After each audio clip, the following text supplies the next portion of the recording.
What's going on, everybody? Welcome to the video. I hope you're having a fantastic day. Today I am here with the 2025 Lexus RX 500h, and this is the F Sport Performance. So this one right here is the most fully loaded Lexus RX you can buy today. And Lexus has sent me this RX to keep for an entire week so that I can give you guys the most thorough review possible. So let's jump right into it, starting off with the ride quality. Stepping up to the F Sport model gives you the adaptive variable suspension. Now, what does that mean? That's a fancy way of saying it has adaptive dampers. The suspension is able to make very quick, fine-tune adjustments based on your driving. Not only does it pay attention specifically to your driving behavior, but it also scans the road ahead of you to look for any obstacles, bumps, potholes, or anything like that, and then basically adjust the suspension so that the moment you hit that bump or pothole, it then absorbs the shock of that impact the best way it can. And the dampers in this RX have 30 different levels of adjustment. So when the system detects a bump or pothole coming up in the road, it'll loosen the dampers to help better absorb the shock. And then there's other scenarios where maybe you're driving at a bit more of a higher speed. Maybe you're on like a winding back road and things need to be stiffened up. In that scenario, the system will tighten the damping to help reduce the body roll and help the car stay better planted on the road. But with that part out of the way, the suspension, it's extremely floaty, it's extremely soft. If I had to compare it to other luxury SUVs like it, I'd say it's a smoother ride than the Acura MDX, but maybe not quite as smooth as the Volvo XC90. The comfort is great though, the seats are comfortable, maybe not as comfortable as some competitors. I do think Acura and Volvo make better seats, but these are perfectly adequate. The ride is very refined and it has that level of quietness that you'd come to expect from Lexus. Road noise here at lower speeds is very minimal, but we are going to test it out on the highway to see how it does out there. There is a little bit of harmonic noise that comes from the tires, but very little vibration. The suspension does a great job at eating up all the little vibrations. So overall, the ride, it's fantastic.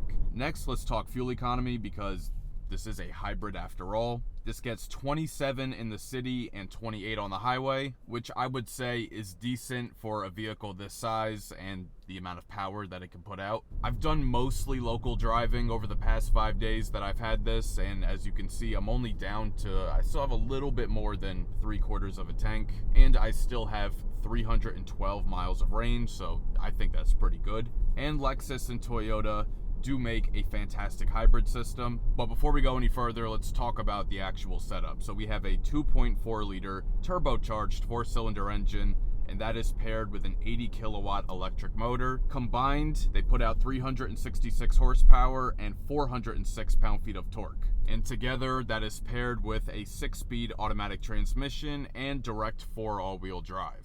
And that 406 pound-feet of torque is achieved through getting a good amount of boost from that electric motor. And in the RX, there is no way to put the car into like EV only mode. So the switch off from electric to gas is all controlled by the car. Before we head into the acceleration test, I do want to go over the drive modes real quick. Now, to get to the drive modes, it's all done through the screen. So you hit the car icon first, then up top you have drive mode, and then you see we have 3.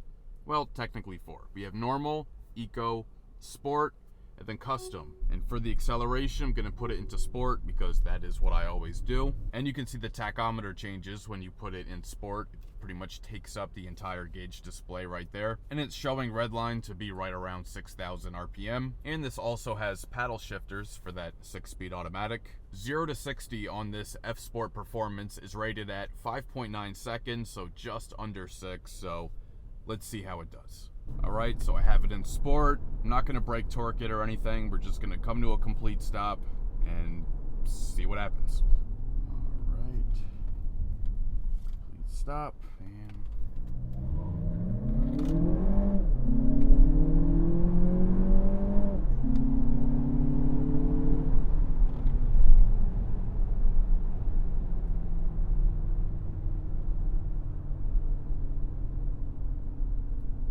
first, I'll say I like how the traction control is not overly aggressive. It does allow the wheel to spin just a little bit. Now, obviously, that would only happen in like a 0 to 60 scenario, but most traction control systems tend to cause a pretty significant delay. And the electric motor gives a good amount of torque right off the line, and it does help kind of cancel out that turbo lag that you would typically get. As far as the transmission, I actually prefer transmissions that have less gears. Like this one has 6. Competitors like the Acura MDX, they have a 10-speed automatic. And what happens with those transmissions with more gears, it just shifts a lot quicker, and it doesn't allow the car to reach its full power before switching into next gear. So while you can get a lot of torque on the low end, you can't hit full horsepower until, you're higher up in the RPM range. And some cars don't even let you get there. But this transmission, it lets you rev a generous amount before switching into next gear. And this accelerator pedal does have a kickdown switch on the back of it. So if you put your foot all the way down and put a little bit of force at the bottom,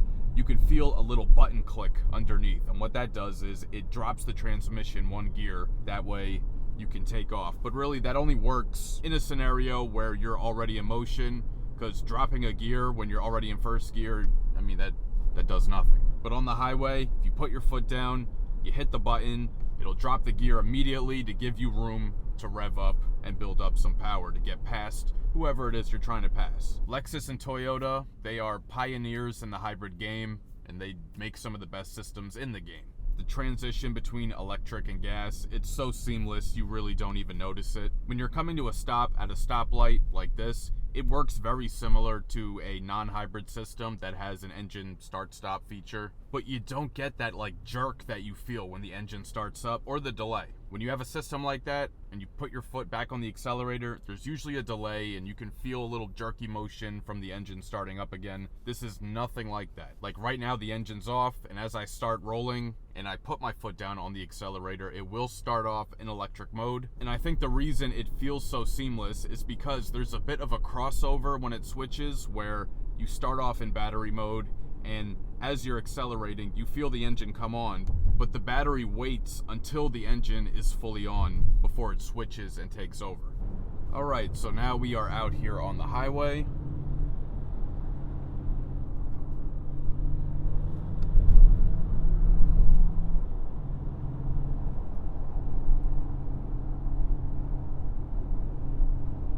There is a bit of traffic right now, so I won't be able to really accelerate till we get further up. This powertrain setup, it does have artificial sound, so right now you can probably hear it. There's, in addition to the engine, there's sound that gets pumped in through the speakers. Right now I have it on the highest volume, and you can control that in settings if you go to active sound control. So right now it's on high, and when I put my foot down, you can definitely hear that. It does sound cool, but I feel like, if you're in the mood for it, that is. But luckily, it can be turned completely off. So now it's off. And if I... sounds a lot more natural, a lot more just like, an engine. But if I put it back to high... I think it's a cool thing to have, but also, I do think it's a good thing that you can turn it off. But at these highway speeds, there's only just a tiny bit of road noise that makes its way in. You can kind of hear a little bit as someone's passing. Wind noise is minimal. It's there, a little bit coming in from the tops of the windows, but still quieter than most vehicles. So earlier I was talking about that kickdown switch. So when you're already in motion on the highway and you put your foot all the way down and click it, you can hear it drop a gear. And when it does, that's when you get that boost from the electric motor. The power delivery, it's very linear, it's very smooth, and this is a very competent SUV. And while this does prioritize comfort over sportiness, it is no slouch whatsoever.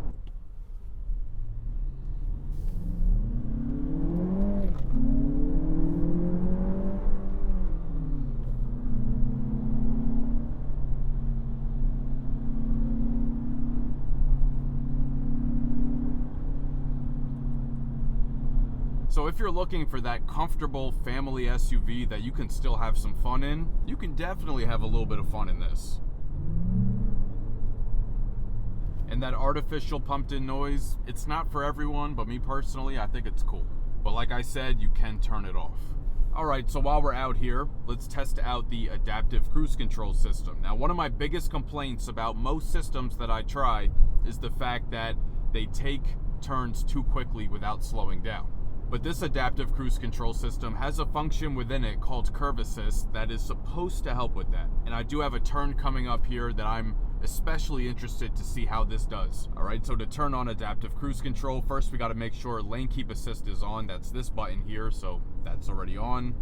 And we hit this button up here to turn on the adaptive cruise. And now we can use the up and down arrows to adjust the speed. And we can adjust the distance. So you can see it here on the head-up display. This adjusts the following distance. You can put it at 1 car length. Try that.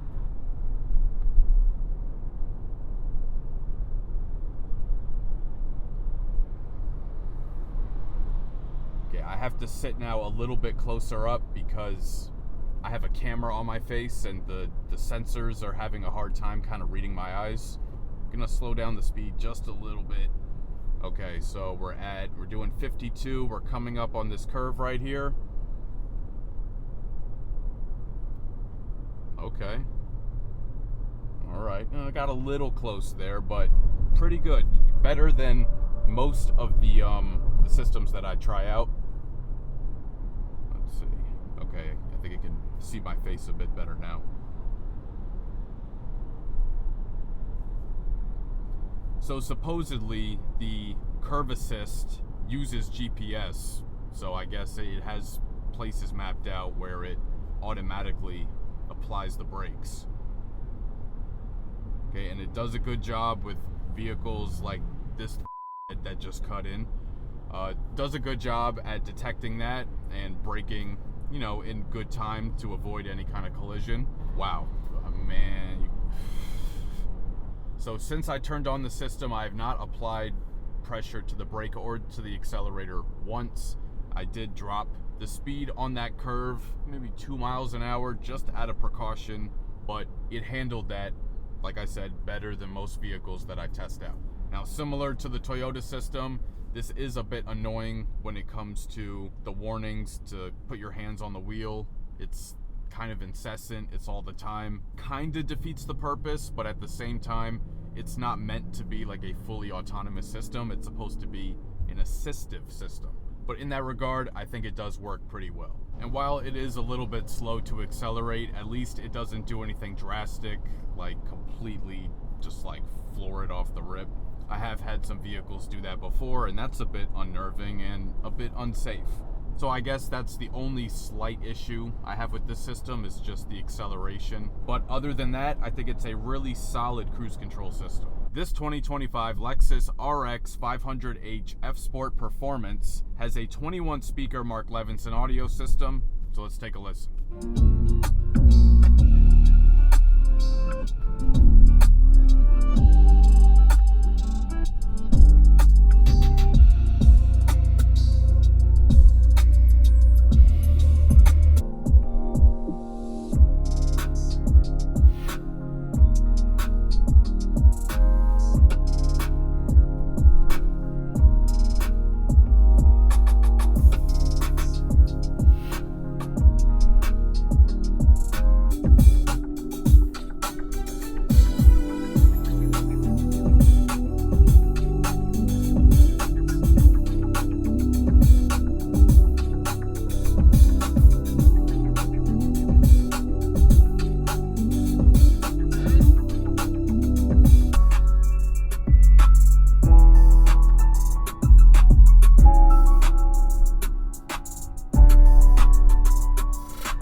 One thing I do want to point out about this system, it does have surround sound. So right now I have it with surround sound on, but I do want you to be able to hear the difference. So I'm gonna let it play, and then on the screen here, you're gonna see when I turn it off.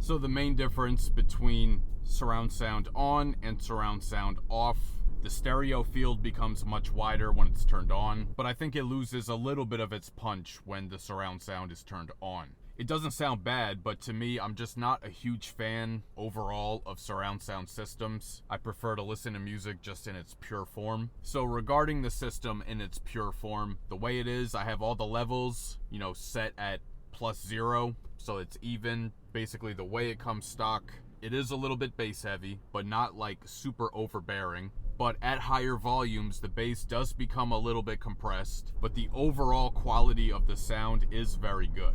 And this Mark Levinson system, it does not come standard. It's about $1,200 to add on. And while the system overall does sound good, am I willing to pay that to add that on? I'm not so sure. See, I haven't listened to the bass system, so I can't really make the comparison. But I will conclude this by saying it is good, but maybe I'm just not 100% sold. So now we are out here at the back roads to test out the steering and the handling of the RX 500 F Sport. I do have it in sport mode, so the steering does tighten up quite a bit here in sport mode. I will say it's not the most engaging or exciting, but it does feel extremely precise. There's like a tiny bit of resistance you can feel coming back.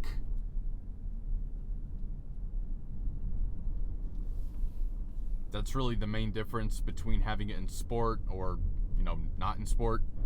And now as far as body roll, there is a bit. I mean, this is not a super tall SUV, but it's not low either. But the adaptive suspension does help out with that, and the all-wheel drive system keeps everything nice and planted. Turns on this feel extremely tight, and that's also thanks to, not only is it an all-wheel drive system, but we do have rear steering in the back wheels. So on some of those really tight turns back there, the rear wheels actually do assist in steering. It's not drastic, but you can feel that little bit of help that it does give. And also for steering, let's see. Not the quickest to respond, but it's certainly good enough.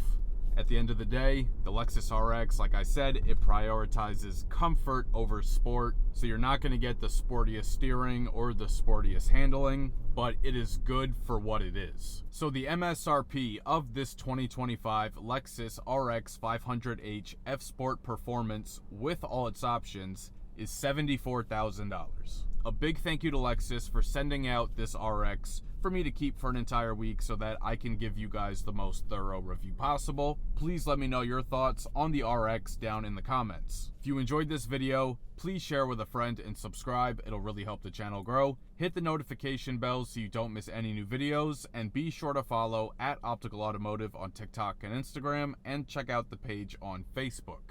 Thank you so much for watching, and I'll catch you guys later.